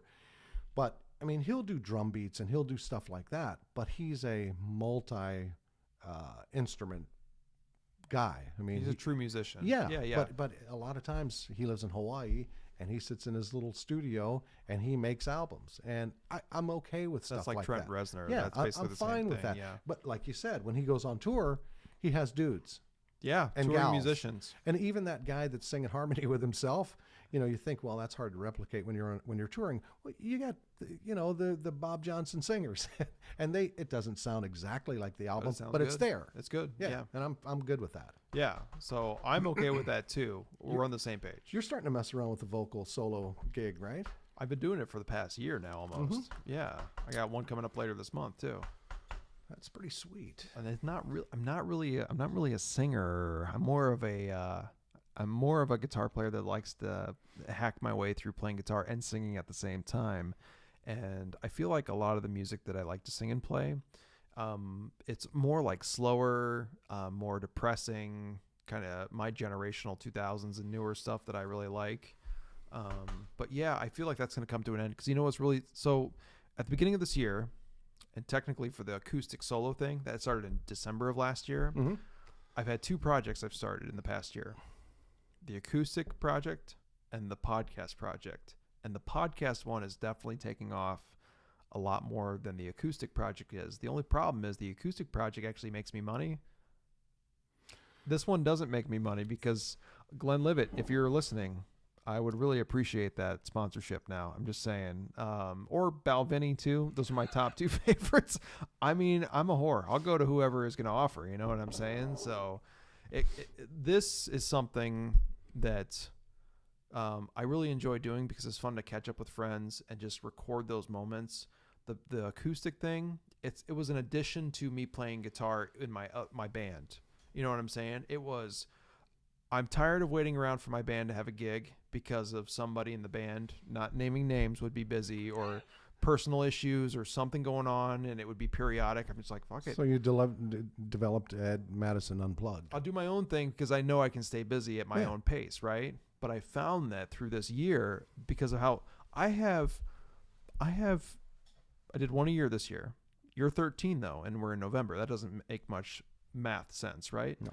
That's because when I've done these ones in the hotel rooms, these are additional to the one a month that I'm doing. Remember, I'm doing one this Friday with the pilot. Yep. So at the end of this year, I'll probably have a total of, I'm doing one with Andrew Hartfield and a new guy called Daniel Cabildo at the end of this month in Minneapolis. That'll be, and on top of that'll be 4 this month total. So that'll be 13, 14, 15, 16. I'll have 17 after I do one next month too. And then next year, I'm planning on doing 2 a month because it's going so well. So I've got new people, new faces and stuff. So this podcast thing is taking off really well. It's just costing me money.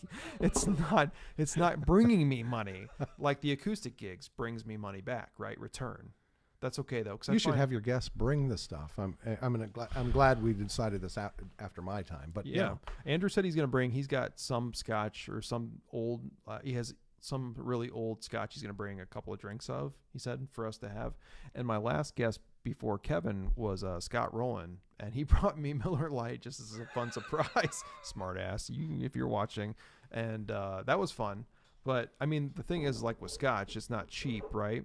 And my check into cash credit card is maxed out at this point, so I can't really splurge for much more. I might have to drop down to 40s a Colt, 45, or Miller Lite 6-packs or something like that. But just get a couple of big 40s and just sit here and just.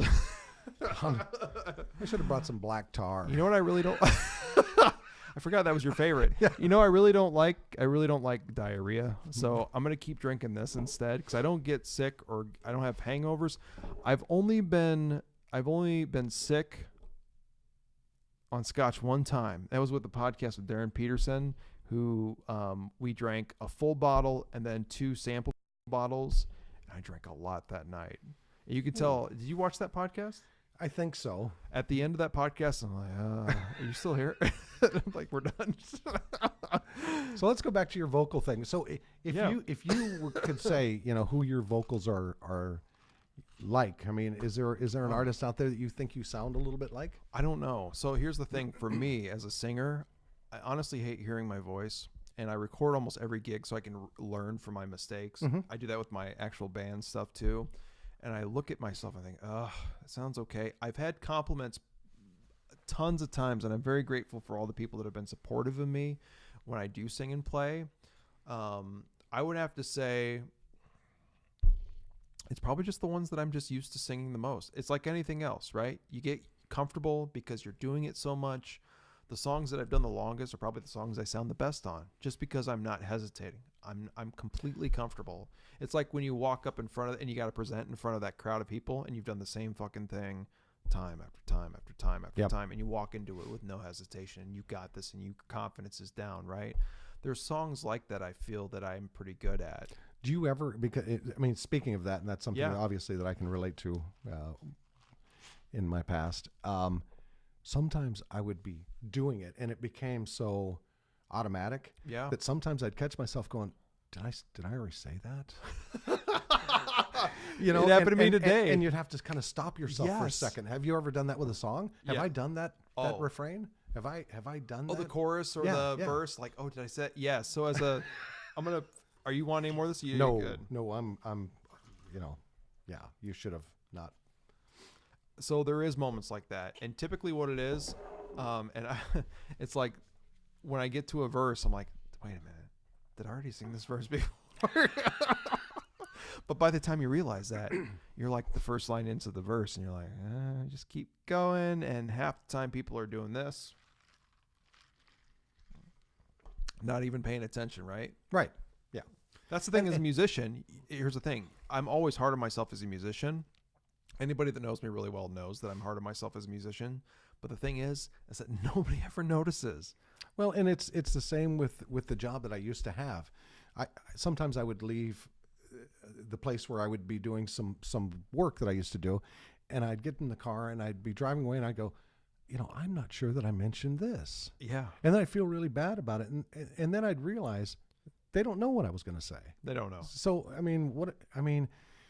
if you missed it, you missed it. And, make a note not to miss it the next time. But you're right. I mean, if you're doing something in front of people, yeah, unless they've got, the music sheet or the actual outline of what you're going to do, they don't have a clue. They don't have a clue. No. You're right. And the thing with the music too is the same way. I feel like I'm really hard on myself though, and I always want to sound as much like not completely like the original, but I try to make. Here's the thing about me is that I always make sure I know the lyrics. Yeah. You know what I cannot stand? Singers who use cheat sheets, iPads, flip books down at their feet. They're always staring down like this, looking at the microphone. Drives me effing crazy. And you see that a lot? They're still, you know why? I'm not saying singers are lazy. They're lazy.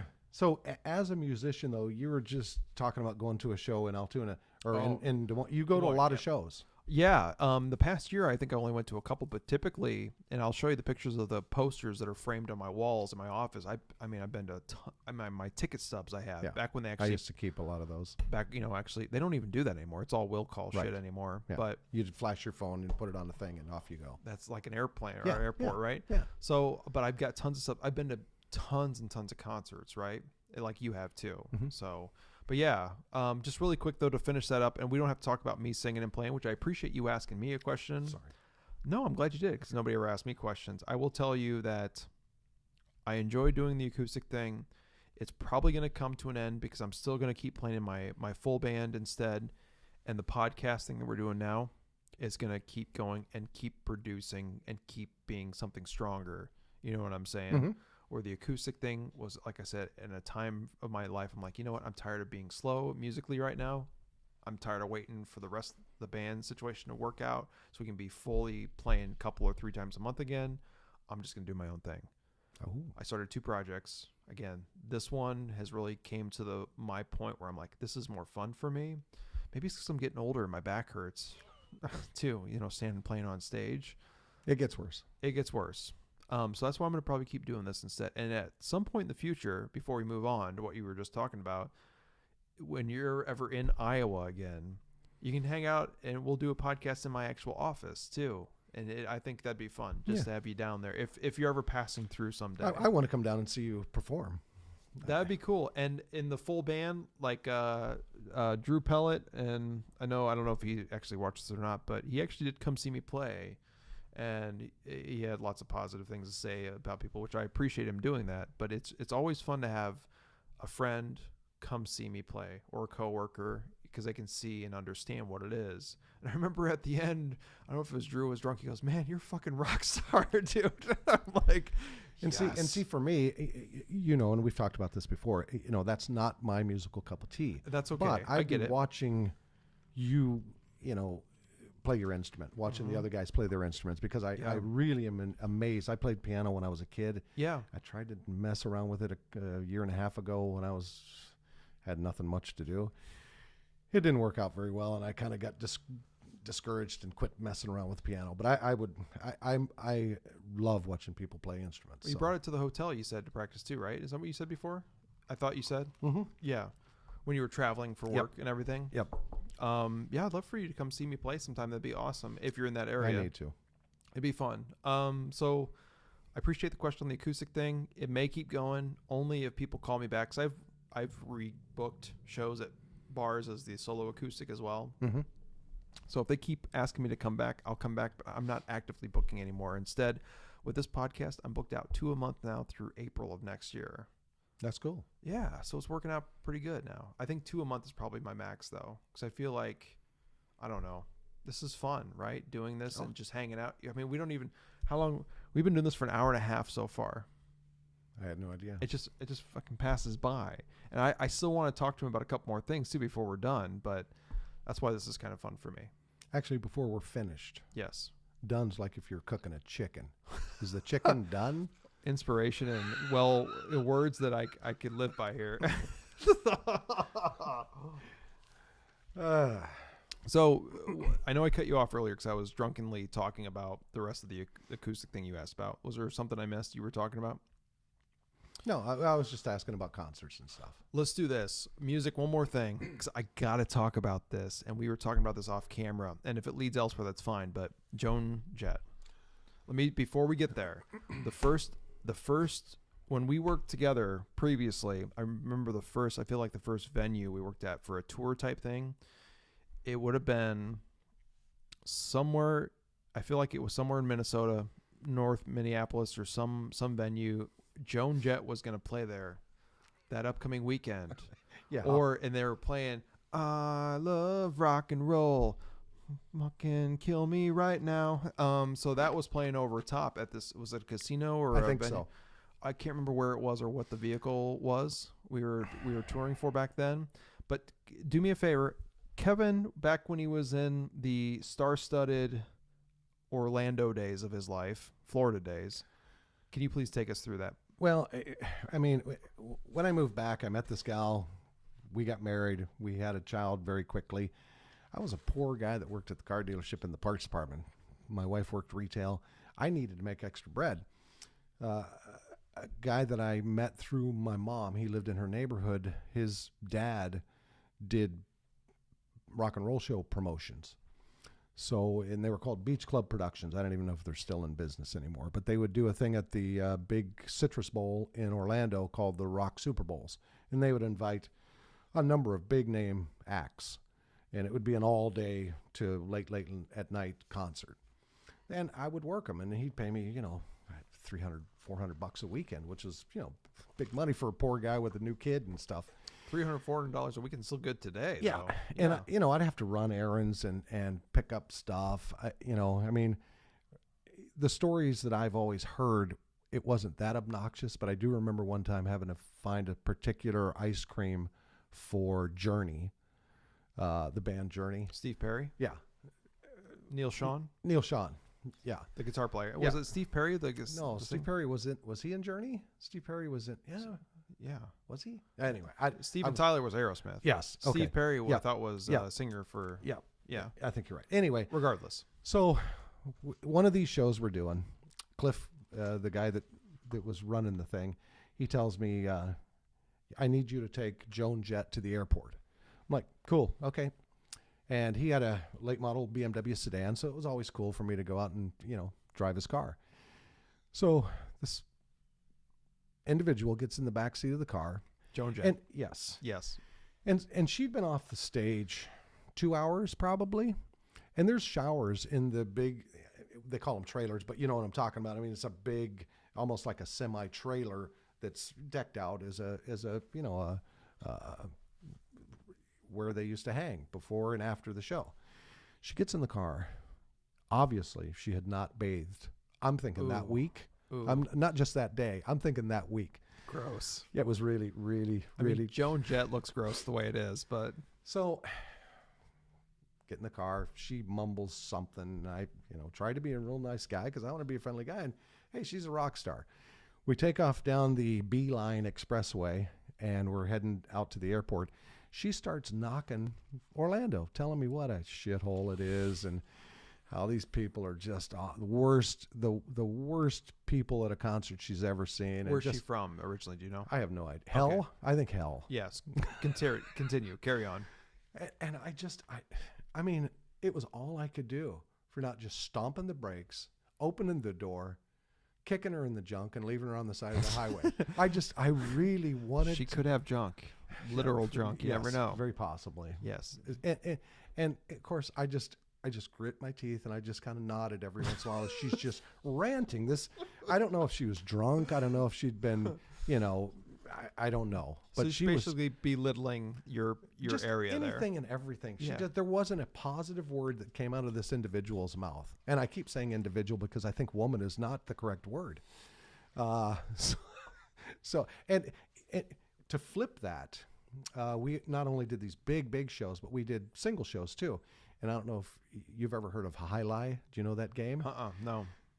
I think I don't know if it's a Cuban game. It's kind of anyway, it was at the Highlight Fronton, which is a stadium, a little tiny stadium where they play this game with baskets and balls. And I don't understand the game. But anyway, it was Margarita Man that was doing the show. Yes. Do you know who I'm talking about? Fog, no. Come on. Margarita Man? Welcome. No, see, I probably drank too much. That's okay. No, you haven't. Drink more. Down in Margaritaville. Oh, What's the guy's name? Oh my God! See, this is terrible. Wasted away again in Margaritaville. Is that Jimmy Buffett? Yes, it is Jimmy Buffett. It's a Jimmy Buffett show. God, I'm sorry. Look at that. I knew that, and he didn't know that. I never was a Jimmy Buffett fan. Neither was I. Never. Anyway, so I'm working this show, and I'm security. And look, I'm an elderly fat man now. Mullet? In those days, I mullet back then. No, I think an afro then. Okay. Which was natural. Close second place. Yeah. Anyway, I was, $160 maybe max. Yeah. And they had this red shirt security, and I just stood in a hallway where the steps went to the stage and then upstairs to where the athletes changed their clothes and did all that stuff. Well, that's where they took their break. So they go on break, and they went upstairs, and this woman comes up to me in this country, real strong Southern accent. She goes, "You're not going to come up and have a beer?" And I said, "Well, no, I'm security. I'm standing down here to make sure that things are good." Yeah. She kind of giggles at me. She's a little bit older than I was. She goes, "Well, that's not right." So she goes upstairs, comes back with a Miller Lite. And I'll never forget, it was a Miller Lite. And she goes, "Here, you have this beer." And I said, "Well, I don't think I'm allowed to." And she goes, "I'm Ms. Buffett." It was Jimmy Buffett's wife. And she said, "You're damn sure going to have a beer. That's not awesome. Right." So she was just a sweetheart. She's super cool, yeah. Yeah, compared to Miss Jet. Joan Jett. Whatevs. What I found when I did these shows back in the day, the Santanas, the Police, Sting. Yeah. The guys that had been there, yes, they were not jerks. It was the up and coming, the latest big deal. And that was Joan Jett? No, she'd been around for a while. She's just a cunt. Yes. I mean, I didn't person. say that. I did. She was the only one. Most all the other ones that were grateful, appreciative. Yeah, just decent folks. They weren't jerks. I mean, Right. They understood that, shit happens and maybe things didn't go right, but they didn't jump all over you and stuff. She was just it's not your fault. Yeah. Yeah. The Police, those guys were nice guys. There you go. The Police. Sting. Mr. Sting. Still touring. One of my favorite drummers who's played in a lot of bands, including a touring. Remember I said Trent Reznor? Mm-hmm. He does it in the studio. He brings all of his live buddies with him, his touring musicians. The current drummer for Sting on his tour is the same drummer who toured with Nine Inch Nails, Josh Freese, who's a phenomenal drum for everybody kind of guy. And just to kind of tie back to Nine Inch Nails and Trent Reznor. But yeah, so Sting.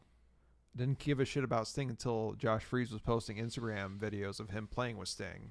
So I never really liked a lot of popular music, but some of the Police music was good. Some of that stuff was good. I thought the 80s were a definite dark hole in music. Thank you so much. For anybody that knows me, fuck the 80s. And this man validates that. Even though Sting's a respectable man, he is. And there was some little like out in the distance you could see a little bit of light, but that's all it was in the 80s. Was that like Metallica? No, I didn't like any of that music. Did not like that stuff. No. I know you didn't. That's why I brought it up too. No. Besides that, Metallica in the 80s, Stevie Ray Vaughan. Stevie Ray Vaughan was a phenomenal guitarist. His voice was absolutely hideous, and I know that there's going to be a lot of people that are going to say, "Oh, how can you say that?" that was his whole shtick. And Sure. he was a great guitarist. That's all I'll say. He was a great guitar player, but not the kind of music I dug. But you know what? For what he did, and he was impressive. He was. But I don't listen to it. No. I don't give a shit about it. I'm not a big blues guy. Neither am I. I mean, Joe Bonamassa, we talked about him before, right? Yeah, and I like his rock and roll. Don't love his blues music. And look, I live the fucking blues, okay? I don't need to listen to it. I can write my blues songs as I'm driving down the road. I don't need to listen to it. The only Joe Bonamassa song that I can stand lately is like Slow Gin still. Mm-hmm. Other than that, I mean, it's just like the same regurgitated blues shit in my mind. He's a great guitar player. I get it. Probably the best guitar player for blues lately. Could be. Yeah. Who else? I mean, besides blues, for blues stuff. See, I think blues are kind of blurred right now anyway. Is it? I think blues are kind of turning into southern rock, sort of country. There's everything seems to be kind of melding together if it's decent. Because you can't make a living just doing blues. And that's why, here's the deal. Trying to find an identity. That's why I'm narrow-minded and I love fucking metal. But isn't that kind of sort of in the past, metal? Really isn't. There's a lot of metal that's happening now. There's a lot of newer metal that's coming out that it isn't really metal anymore. It's more like, and I feel like I've talked about this recently, but when, the music when you were in high school, what bands in high school? Allman Brothers and all that stuff? I used to tell people all the time, they wouldn't let you on the school property unless you had 5 8-tracks. You could have 10 8-tracks, but you had to have the 5. You had to have Jethro Tull, Aqualung. You had to have Deep Purple, Machine Head. You had to have the Allman Brothers, Eat a Peach. You had to have Led Zeppelin 3 probably would be the one. 3? Yeah, probably, but could have 2. 2 but would 3. be, yeah. 3 was the one that I liked. And then some sort of Joni Mitchell, Crosby, Stills, Nash & Young, that kind of hippie music. So had to have those. Here's the comparison. I don't know if you know. I recognize those because growing up, my dad in the garage, he would listen to that shit and get stoned and drunk all the time. I did stuff, too. Right? Not when that's I was okay. a dad. I'm respectable. I'm respected. But for me, it was, and I explained this recently to somebody else. It was turntable bands in the early 2000s when I graduated in 2002. So, yep, there's my age. So, turntable bands, 311, Deftones, Linkin Park. See, I have Deftones, and I listen to some Deftones. I do. Why too. are they called turntable bands? Because they had a DJ that was scratched and did like samples and stuff like that. So it wasn't a synthesizer. It was somebody that was adding ambience and extras through Slipknot. Even early, Slipknot today still uses a turntable guy and stuff like that. So there's a ton of new metal. They call that new metal stuff, right? A lot of that is, and that's basically Incubus was another one. I mean, there's tons of bands that was my high school. That was the stuff that I love, that I grew up on. And the thing is, I still respect the great musicians from the 70s and 60s, like we've talked about. I feel like before. Music wouldn't have evolved without whatever came before it. That is some elitism bullshit right there. No, I'm just kidding. You're right. Yeah. I'm just totally bullshitting him. Yeah.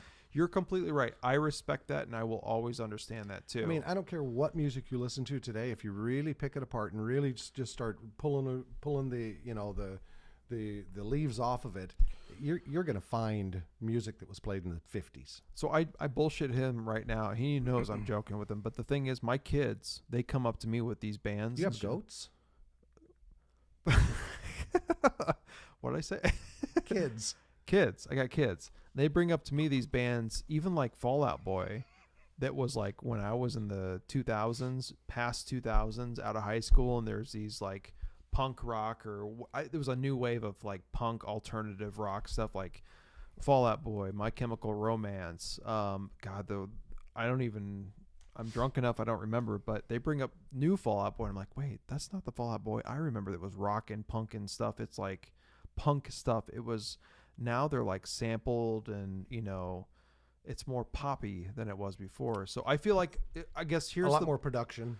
Here's the bottom line. Just to recap this really quick. When I talked to Kevin and he's like, it couldn't have happened without this. Now I feel the same way when my boys approach me and they're like, well, this is this. And I'm like listening. And I'm like, well, that wouldn't happen unless there was this first, which was what I listened to, which sounds weird. Mm-hmm. So I feel like it's always going to be that progression. Always. I think, Always, right?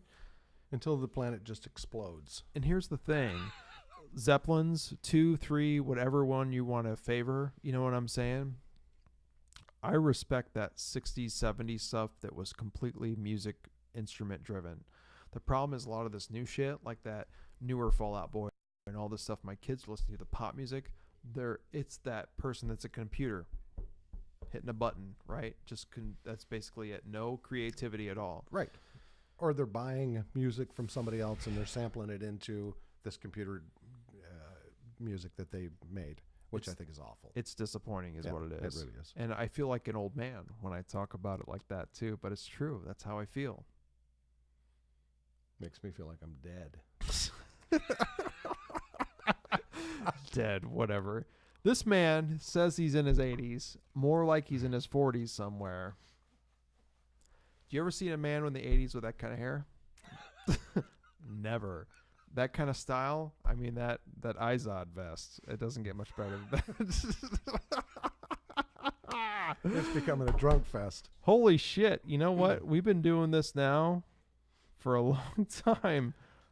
About an hour and 45 minutes, it looks like. That could be a record. We should probably... It's close. You know, if we waited like another 10 minutes, it'd be the longest one ever. But at this point, I feel like in the future, if there's ever an opportunity, I'd like to do this again. I mean that too. Because I feel like when I go through this and I'm going to watch it, I'm going to say, you know what? I forgot to talk about this, and this with Kevin. He's a hoot to hang out with, a hoot for real. He's a good guy, and I miss working with him. I'm out of drink, but I'll toast you no matter what. It's been a hoot. I didn't really know what to expect, and it's been more fun than I thought it would be.